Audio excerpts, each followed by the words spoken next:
સુરતમાં નગર પ્રાથમિક શિક્ષણ સમિતિની સામાન્ય સભા યોજાઈ હતી, જેમાં વિપક્ષે વિવિધ મુદ્દે આક્ષેપો કર્યા હતા. સુરતમાં નગર પ્રાથમિક શિક્ષણ સમિતિની સામાન્ય સભામાં વિરોધ પક્ષે બૂટ મોજાના વિતરણથી લઈને શિક્ષકોની ભરતી અંગેનો મુદ્દો ઉછાળી કામને લઈને વિરોધ કર્યો હતો. સામાન્ય સભા શરૂ થતાની સાથે જ પ્રવાસમાં વિદ્યાર્થીઓને નહીં લઈ જવામાં આવતા હોવાના મુદ્દે વિરોધ કરવામાં આવ્યો હતો. સાથે જ 22મીએ રામ મંદિરની પ્રાણ પ્રતિષ્ઠાને લઈને રજા જાહેર કરવાની પણ માંગ કરી હતી. જ્યારે શાસક પક્ષે કહ્યું કે આ દિવસે શાળામાં ઉજવણી થાય તેમજ વિવેકાનંદની જેમ ભગવાન રામનું ચિત્ર આપવાની માંગ કરાઈ હતી. નગર પ્રાથમિક શિક્ષણ સમિતિના વિપક્ષ નેતા રાકેશ હેરપરાએ જણાવ્યું હતું કે જાન્યુઆરી મહિનો આવી ગયો છે, તેમ છતાં વિદ્યાર્થીઓને બૂટ મોજા આપવામાં આવ્યા નથી. સાથે જ યુનિફોર્મ પણ અપાયા નથી. વિતરણ હજુ થયું નથી. વર્ષ પૂર્ણ થવા આવ્યું તેમ છતાં કોઈ કામગીરી થઈ નથી. તેથી આ એજન્સીની કામગીરી સામે વિરોધ નોંધાવવામાં આવ્યો છે. આ સહિતના મુદ્દે વિરોધ કરાયો હતો. શાસક પક્ષના નેતા ધનેશ શાહે જણાવ્યું હતું કે વિપક્ષ દ્વારા મૂકવામાં આવેલા આરોપ સદંતર ખોટા છે. બૂટ મોજાના વિતરણ યથાવત રીતે થઈ રહ્યા છે. સાથે જ 21 કામની ચર્ચા પારદર્શક રીતે કરવામાં આવી છે. વિપક્ષ દ્વારા પ્રાથમિક શિક્ષકોના વિરોધ કરવામાં આવી રહ્યો છે તે વાત ખોટી છે.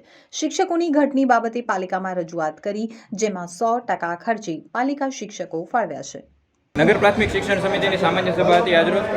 સૌપ્રથમ તો પહેલી મારી રજૂઆત હતી 22મી જાન્યુઆરીના રોજ જે અયોધ્યામાં ભગવાન રામલલાની ભવ્ય પ્રાણ પ્રતિષ્ઠા થવા જઈ રહી છે અને આખું વિશ્વ એનું સાક્ષી બનવા જઈ રહ્યું છે, ત્યારે નગર પ્રાથમિક શિક્ષણ સમિતિની શાળાઓના બાળકોને, શિક્ષકોને, વાલીઓને રજા આપવામાં આવે તો એ લોકો પણ ઐતિહાસિક ક્ષણની સાક્ષી બની શકે અને કાર્યક્રમોમાં જોડાઈ શકે.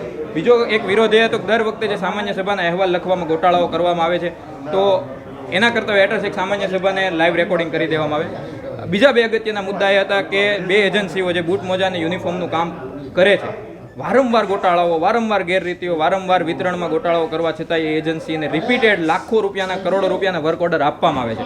એક તરફ સમિતિ એને 24મી જુલાઈના રોજ આ બંને એજન્સીઓને લેટર લખે છે કે તમે પૂરેપૂરા જથ્થાનો માલ સપ્લાય કર્યો નથી, ગંભીર બાબત છે, અને છતાંય વર્ક કમ્પ્લીશન સર્ટિફિકેટમાં 24 જુલાઈ પહેલાંની ડેટ મારી અને એમ પણ કહી દેવામાં આવ્યું કે તમારું કામ ખૂબ સેટિસ્ફેક્ટરી છે, ખૂબ સારું કામ કર્યું. તો એજન્સીઓ બાબતે આટલી બધી, એજન્સીઓ ઉપર કચેરી આટલી બધી મહેરબાન કેમ છે? બીજું, લેબ ટેસ્ટિંગ વગર યુનિફોર્મ કે બૂટ મોજા આપી ન શકાય, છતાંય પ્રોપર લેબ ટેસ્ટિંગ વગર બાળકોને બૂટ મોજા અને યુનિફોર્મ આપવામાં આવ્યા છે. વર્ક ઓર્ડરની શરતનું ઉલ્લંઘન કરવામાં આવ્યું છે. સાથી શિક્ષકોની નિમણૂકનું કામ જે બે એજન્સીઓને આપવામાં આવ્યું છે, અહીંયાથી 17,500 રૂપિયા પગાર લે છે અને શિક્ષકોને માત્ર 12,000 રૂપિયા, 13,000 રૂપિયા આપે છે. દર મહિને લાખો રૂપિયાના વધારાના પૈસા કચેરી, સમિતિ એજન્સીને ચૂકવે છે. તો આ શિક્ષકોના અધિકારોના પૈસા, બાળકોના અધિકારોના પૈસા આ બધી એજન્સીઓની પૂર મહેરબાની કરવામાં શા માટે વાપરી દેવામાં આવે છે? તો આ તમામ મુદ્દે આજરોજ વિરોધ નોંધવામાં આવ્યો.